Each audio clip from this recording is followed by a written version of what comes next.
So 3 months ago, I made the switch from iPhone to a budget phone, the Google Pixel 4a. And my initial review was just raving about it, but that was only after a few weeks. So the question is this: after 3 regular months of daily use, is it still worth it? Well, let's talk.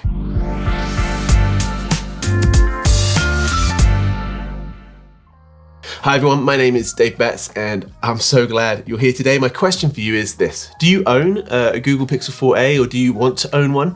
If you do, let me know about your favorite features in the comments below, because I learned a lot from you, so that would be really helpful. But I want to summarize why I like this phone when I got it. Firstly, it was ridiculously cheap compared to flagship phones, and yet wasn't super far behind in terms of technology. It used to be that there was this big gulf between budget and flagship phones, and really that's not the case anymore. Similarly, I used to think Android was garbage compared to iOS at one point, and I think that probably was true, but it's not anymore.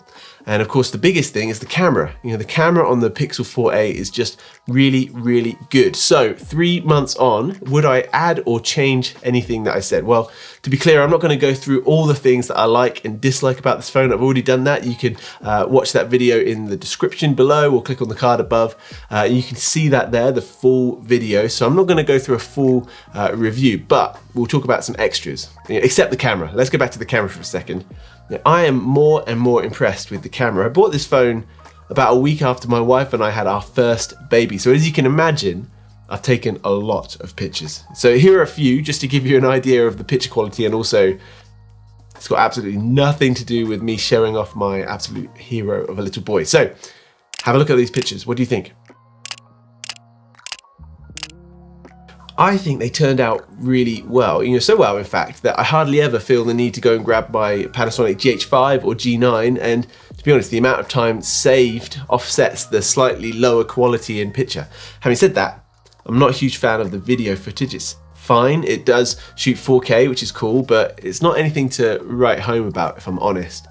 So what else is worth mentioning? Well, to be honest, I'm pretty much in the same camp as I was before. There are a few small but really nice features that I found out about since making that first video. I discovered that there's this always on clock that you can have after the first review, which I really love. It's just a simple, nice, everyday feature. I love that when I'm listening to the radio or watching a show and a song that I like comes on that I don't know, it almost always tells me who the song is by at the bottom of my lock screen. That's just really helpful. I like that a lot. In terms of negatives, well, it turns out after 3 months, I don't really use the home screen widgets at all. And I find that the calendar app isn't quite as good as the iOS calendar app, in my opinion, which, if you're a chronic scheduler like me, that can get a little bit irritating. It's just a bit more time consuming, ever so slightly. The sound adjustment options are more comprehensive than the iPhones, but to be honest, I don't really like that. Both my wife and I found this super annoying. Basically, I want silent and not silent. I don't mind do not disturb mode as well. I miss the simplicity of the iPhone toggle. And another thing, I find the notification system just a little bit more annoying than on iOS. Again, personal preference, and I'll be honest, I haven't customized the notifications perhaps as well as I could, I should say, but I want to be as honest as possible here and say, yeah, it's a little bit frustrating. And finally, I definitely miss iMessage and FaceTime. I have to admit, there's a lot of workable alternatives, but FaceTime and iMessage just make life so easy. But other than those minor details, this for me is still the phone to get. It has all the important flagship features without any of the unnecessary fluff. I just don't need crazy refresh rates or LiDAR or any of that junk. If you're like me and you want a helpful, powerful, reasonably priced phone, and yet you want to have your life centered around something other than your phone, well, this is the guy. Honestly, I think something pretty significant would have to happen if I was going to change my mind at this point. It's